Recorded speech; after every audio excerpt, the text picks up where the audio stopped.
Muy bien, este es un ejercicio de diseño de experimento donde vamos a comprender los aspectos principales a la hora de hacer un diseño de experimento. En un experimento es de interés saber el diámetro promedio de un tornillo de acero.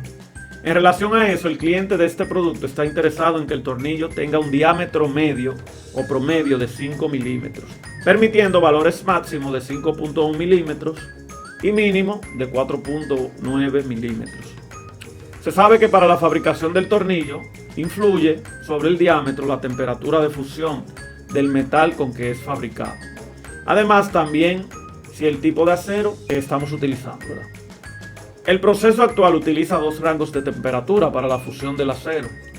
Una es una temperatura de 1400 grados Celsius y la otra temperatura 1700 grados Celsius. Los tipos de acero utilizados que se permiten o puede ser acero al carbono o acero de aleación. A este experimento se tomaron unas muestras y se ejecutó un diseño completamente aleatorizado. Los resultados fueron estos que se muestran en la tabla. Ahí podemos ver los datos de cada muestra que se levantó para esa tabla que se completó y que más adelante explicaremos. Queremos analizar y determinar las siguientes preguntas o conceptos. Lo primero es que me permito mostrarle nuestra unidad de interés, que es este producto que está aquí, que es un tornillo de acero. Bien podría ser que nosotros trabajamos en una fábrica donde se produzcan tornillos y otros productos, pero en esta ocasión nuestro interés es trabajar sobre este producto en específico, un tornillo de acero. Entonces, en base a ese producto, nosotros vamos a hacer un diseño de experimento, pero antes de hacerlo, debemos tener claro todos los conceptos que se relacionan al diseño de experimento. Y para eso es que hemos elaborado este cuestionario. Entonces, primera pregunta, o primer punto. Variable de respuesta o salida, que vendría siendo nuestra variable de interés. Esa variable de respuesta o salida viene siendo como el aspecto que yo voy a medir y que para mí es de interés o para mis clientes.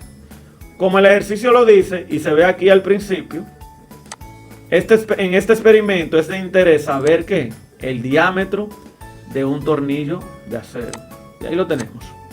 Eso significa que si el diámetro promedio de este tornillo, ¿verdad? Que puede ser, vamos a decir, el diámetro de la cabeza o del cuerpo, dependerá del estudio.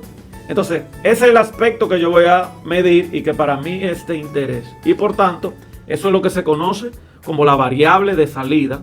Si voy a la tabla, todos estos valores que se muestran aquí, vamos a decir en el cuadro superior izquierdo, tengo tres valores, uno es 5.4, 5.00 y 4.3. Todo eso son mediciones de mi variable de interés, que es el diámetro promedio. Segundo concepto, los factores que pueden incidir sobre esa variable de interés. Los factores van a ser factores controlables y otros que son no controlables o que no van a depender de nosotros, están fuera de nuestro manejo. Entonces, ¿qué son los factores? Bueno, los factores van a ser situaciones, aspectos o condiciones que van a influir sobre mi variable de interés. Pongo entre paréntesis un ejemplo adicional. Imagínense que nosotros estuviéramos cultivando algún tipo de frutos en un terreno. El cultivo de ese fruto, el crecimiento del mismo, hay diversos factores que yo puedo controlar y trabajar para que el fruto, vamos a decir, sea más abundante o sea de mejor tamaño. Entre ellos, bueno, hay factores para un caso como este que pueden ser el tipo de abono que yo use, que puedo usar un abono calidad A o calidad B. Puede ser también el sistema de reguío, si es un reguío, vamos a decir, 3 veces al día o solo una vez al día. Entonces esos son dos factores que pueden incidir en que mi variable de salida, que va a ser la cantidad de fruto que me va a dar la planta. Hay dos factores que se especifican y que van a incidir sobre el diámetro del tornillo. Y como ustedes lo pueden ver ahí, nos dice que hay dos factores que pueden influir, que son la temperatura a la cual se funde el metal y también el tipo de acero utilizado. Eso significa que nosotros tenemos dos factores que podemos controlar. Controlar significa que yo puedo ajustar, variar, modificar, darle distintos valores.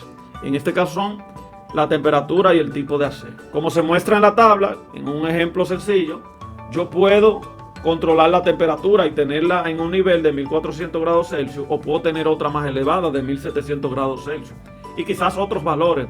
Entonces la temperatura es para mí un factor controlado, el cual yo puedo ajustar y que puede influir, ¿verdad? Es un factor que influye en el diámetro del tornillo.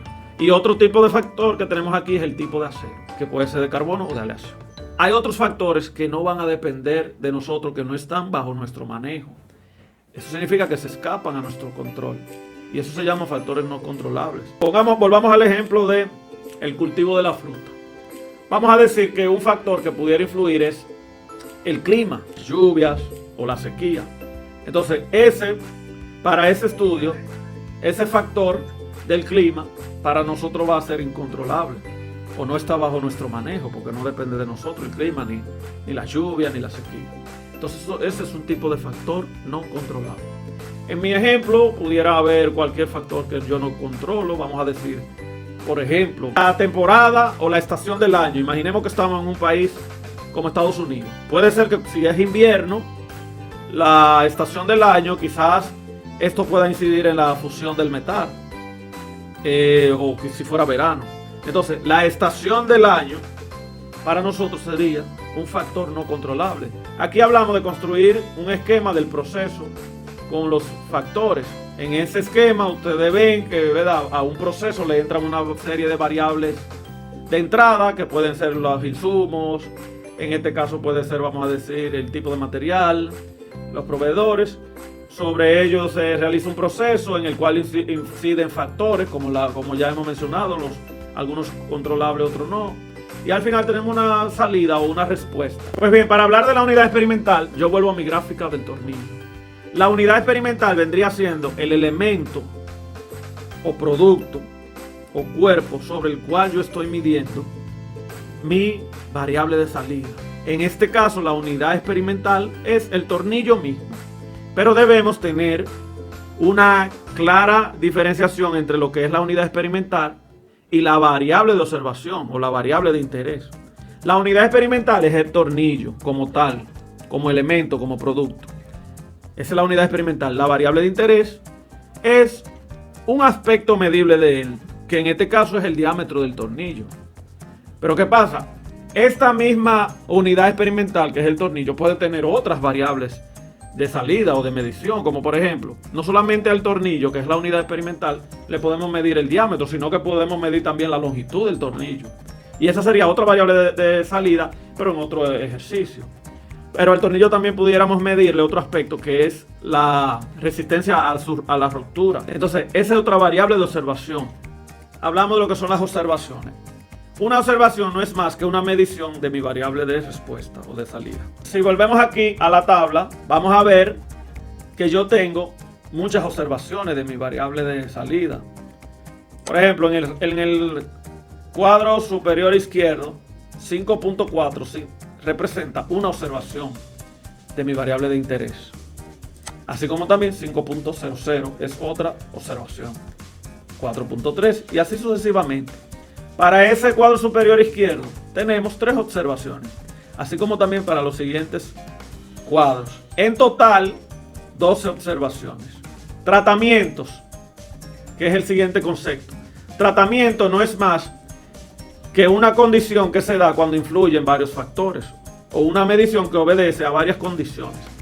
Por ejemplo, un tratamiento puede ser el recuadro superior izquierdo. Si observamos el cuadro superior izquierdo, ese tratamiento corresponde a las observaciones que se obtuvieron cuando la temperatura era 1400 grados Celsius y se utilizaba el tipo de acero a carbono. Eso es un tratamiento. Otro tratamiento puede ser cuando las observaciones se obtuvieron a una temperatura de 1400 grados Celsius y con un tipo de acero de aleación. Los factores de los cuales ya hemos hablado pueden tener distintos niveles, y los niveles no son más que las distintas categorías de un factor. Así, por ejemplo, la temperatura tiene 2 niveles. Un nivel es 1400 grados Celsius y el segundo nivel es 1700 grados Celsius. Lo mismo que para el tipo de acero, tenemos 2 niveles. Un nivel es carbono y el otro aleación. Son categorías.